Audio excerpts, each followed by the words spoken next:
兩個人明明同一年出世，生肖一樣，後生嗰陣人工亦差唔多，去到50幾60歲，日子竟然可以差天共地。一個有層供得七七八八嘅樓，手上仲有不應急錢，屋企突然要維修，佢唔會即刻慌身體要做檢查，亦唔使第一時間問仔女借。仔女有難佢幫得起，但幫完之後自己晚年仍然企得穩。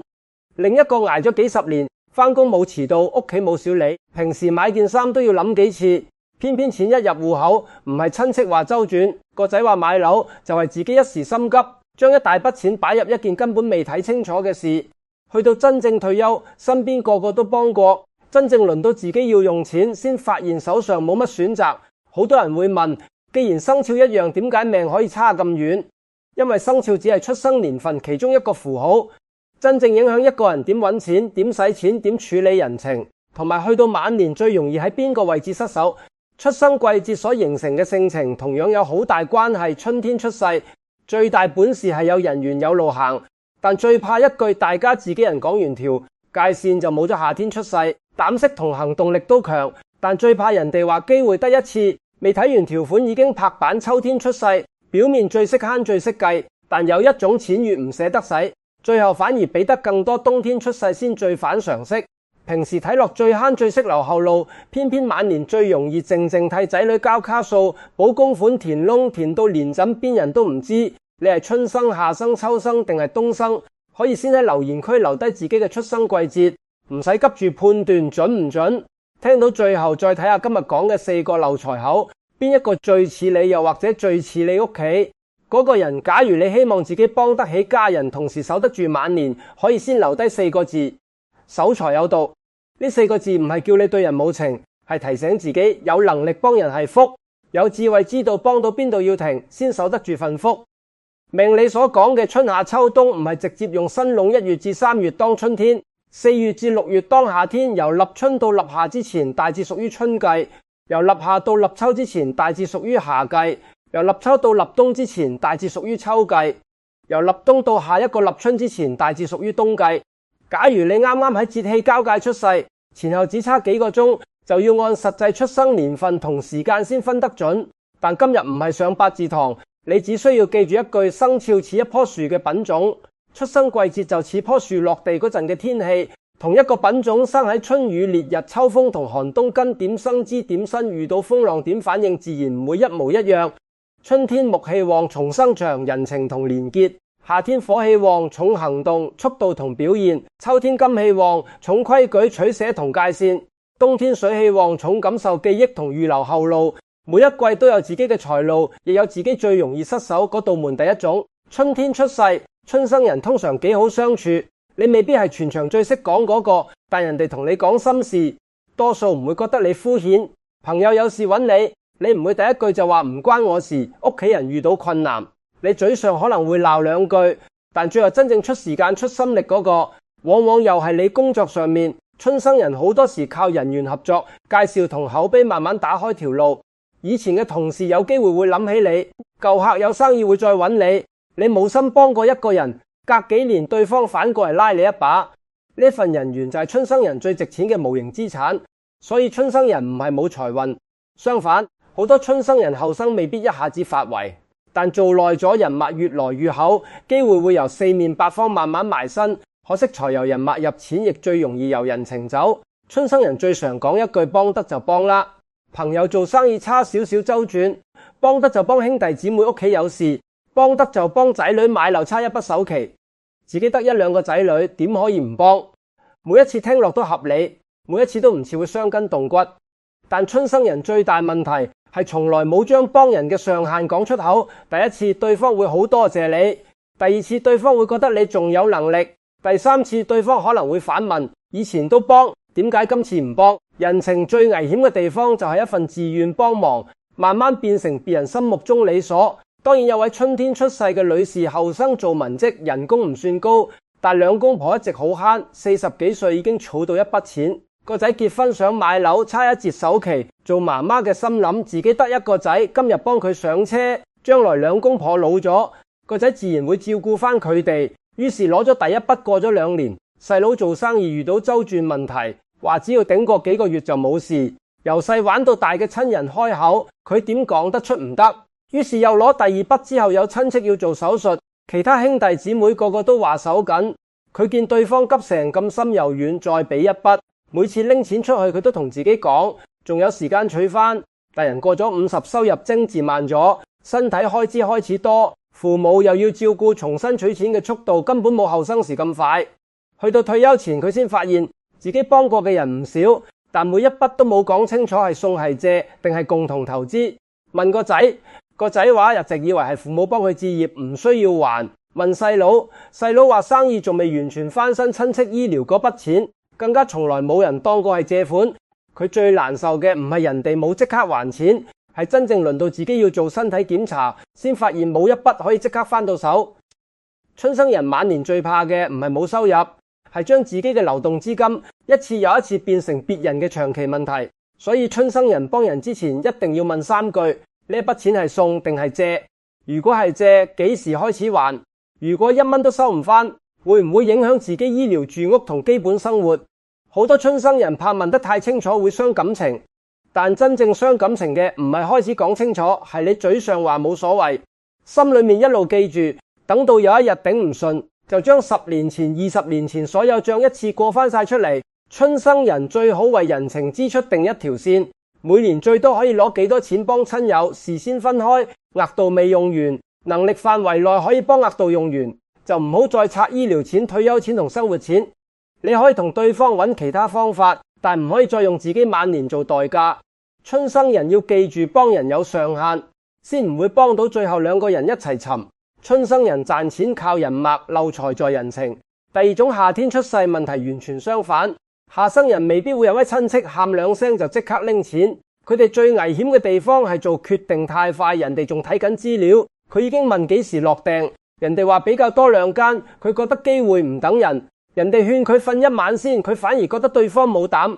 夏天火氣當令，火嘅好處係有光有熱有行動力。下生人通常唔怕由零開始轉工，人哋擔心冇保障，佢敢試做生意，人哋仲喺度研究，佢已經揾貨揾客揾鋪位，屋企有突發問題，其他人六神冇主。下生人好多時第一個企出嚟話等我處理，所以下生人一旦行啱方向起勢，可以好快，別人用幾年先行完嘅路，佢可能1年已經衝到前面。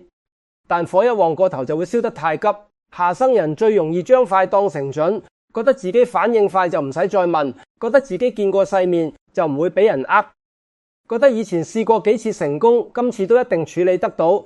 尤其係過咗50歲之後，下生人有一個最危險嘅心理，我做咗幾10年人，點會連呢啲都睇唔明？對方愈話機會難得，佢愈想證明自己識把握；對方愈話名額有限，佢愈怕慢一步俾人覺得冇眼光。有位夏天出世嘅男士做生意做咗20幾年，手上有筆積蓄，朋友介紹一個投資計劃，話回報穩定，自己亦放咗錢入去，銷售人員約佢食飯，攞出一沓圖表，講得頭頭是道，仲話今日簽先有額外優惠。太太聽完覺得太快，叫佢拎資料返屋企俾個女睇清楚先。佢第一個反應係：我做咗咁多年生意，唔通仲要個女教我睇投資？對方再加一句：優惠今晚過咗就冇嗰一下。下生人最怕錯過嘅心被巴着，佢即場簽咗，仲覺得自己夠果斷。幾個月後想提早攞錢，先發現退出要收一大筆費用。當初所謂穩定回報，原來有好多條件，銷售員嘴上講嘅保證同合約上寫嘅完全兩回事。真正令佢損失嘅唔係完全唔識，係太急住證明自己識。下生人仲有一種漏財叫面子使費，普通型號已經夠用，但人哋講一句呢個級數先襯你，就即刻加碼。屋企聚會簡單食餐飯已經得，但怕親戚話自己寒酸，最後叫到成枱食唔晒。仔女結婚本來2家人講好從簡，佢又怕人哋覺得自己冇能力，暗中再加一筆。下生人好多時唔係真係需要，係唔想俾人覺得自己唔夠，所以下生人要守財，最重要唔係學更多投資術語，係為自己設一條死規矩。任何超過自己預先定下金額嘅決定，一律隔1晚，對方話今晚截止隔1晚，對方話最後名額隔1晚，親戚話大家都參加，你唔參加好似睇唔起人，仍然隔1晚。涉及投資、借貸、保險同大額風，最少俾一個唔會從中得益嘅人睇一次。唔好淨係問介紹你入場嗰個朋友，因為佢可能同你一樣，只係相信咗同一套說話，真正值得聽嘅係一個冇佣金冇利益，亦唔怕你唔高興嘅人。下生人要記住一句，對方越催你越要慢，真正好嘅事情唔會因為你問清楚就突然變壞，只有一啲怕你清醒之後唔會答應嘅安排，先會不停逼你即刻拍板。下生人賺錢靠行動，漏財在心急。第三種，秋天出世，表面上最安全。秋生人通常數口清，買一件東西之前會比較，借錢俾人亦會問用途。有啲秋生人甚至成日俾家人話太計較，但正因為佢識計，晚年最容易出現一個好隱蔽嘅問題，應該使嘅錢佢都唔捨得使。秋天金氣當令，金代表規矩、界線、切割同判斷。秋生人多數清楚乜嘢係自己責任，乜嘢唔係朋友。開口借錢，佢唔會第一時間心軟。仔女話想入新車，叫父母幫少少，秋生人會先問舊車究竟有咩問題。佢哋亦比較容易建立儲蓄紀律。人工一出，先分一部分儲起重要文件、銀行資料同家庭賬目，多數整理得幾清楚。所以秋生人就算收入唔係最高，去到中年後，手上往往比同收入嘅人多一點底氣，但金太重就會過度收散，怕使錯錢。最後連應該使嘅都拖，身體有少少唔舒服，覺得忍下先。牙齒有問題，等到痛先睇冷氣滴水，放個桶接住先。熱水爐時好時壞，覺得仲用到，換新太貴。每一次拖延表面都好似慳咗一筆，但秋生人最容易低估，小問題變成大問題之後，成本會加倍。有位秋天出世嘅長者，屋企部熱水爐用咗好多年，最初只係有時撻唔着。師傅上門睇完話部分零件老化整可以，但之後其他位置都可能陸續出問題，建議考慮換新。佢一聽到換新要一筆錢，即刻覺得師傅想做生意，於是只整最平嗰部分。過幾個月，另一個零件又壞，再整一次。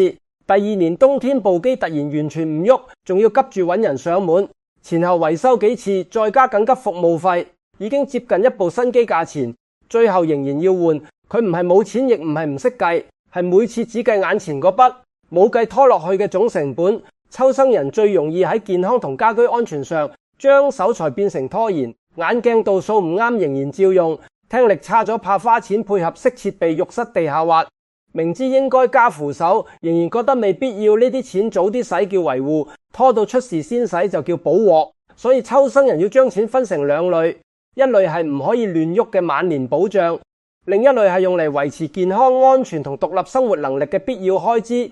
應使嘅錢唔使唔叫守財，因為當健康視力、牙齒、家居安全出問題，最後食走嘅可能唔止係錢，仲有一個人自己照顧自己嘅能力。秋生人守財靠規矩，損失在拖延。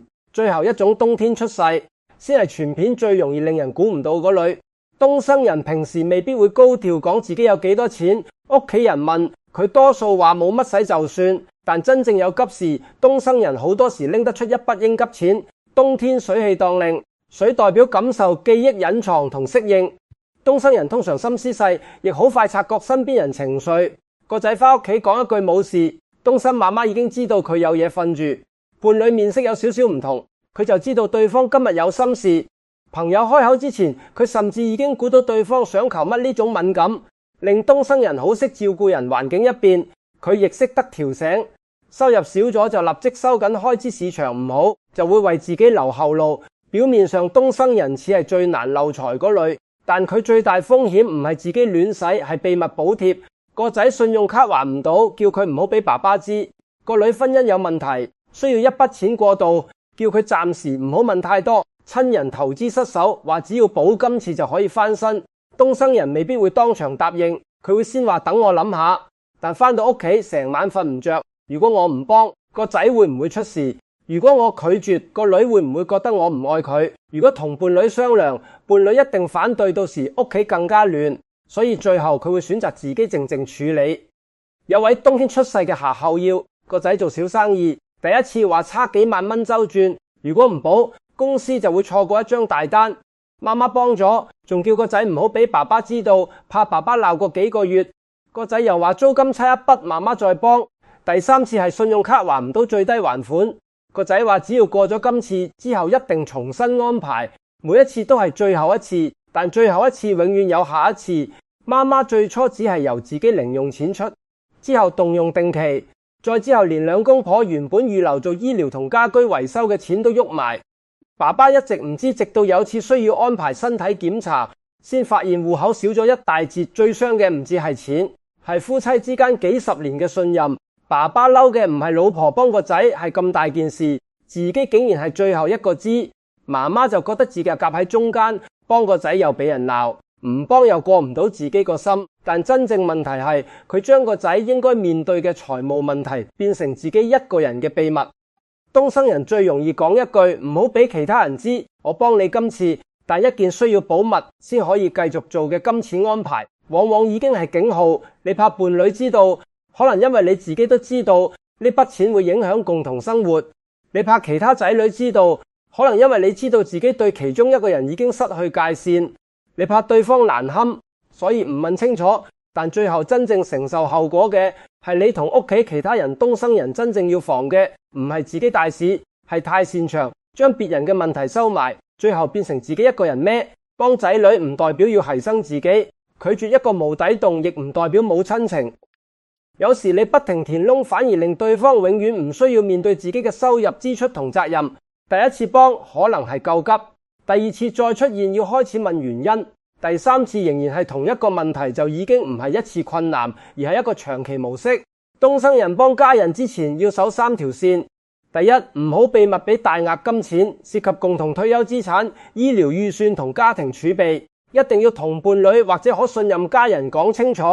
第二，要問清楚呢次係突發困難定係長期壞習慣，一筆醫療急用同反覆信用卡超支，處理方法完全唔同。第三，幫完之後自己仍然要保留足夠生活同醫療底線。假如要拆自己最後一層保障先幫得到，嗰筆已經唔係能力範圍內嘅幫忙。東生人積蓄靠預留，漏財在秘密承擔。講到呢度，4季嘅答案已經清楚。春生人唔係冇錢，係人情一嚟，條界線容易鬆。夏生人唔係冇眼光，係決定太快，未睇清已經落場。秋生人唔係唔識守，係守得太緊，將細問題拖成大成本。東生人唔係自己大使，係將家人嘅問題收埋，用自己積蓄靜填。4季冇邊一季注定窮，亦冇邊一季必定富。真正拉開晚年差距嘅，唔一定係賺過幾多，而係有冇早啲睇見自己最容易失手嗰道門。春生人要學識講上限，夏生人要學識講等一晚，秋生人要學識分清楚慳同拖，東生人要學識將秘密變成商量，但只知道邊度漏，仍然未夠。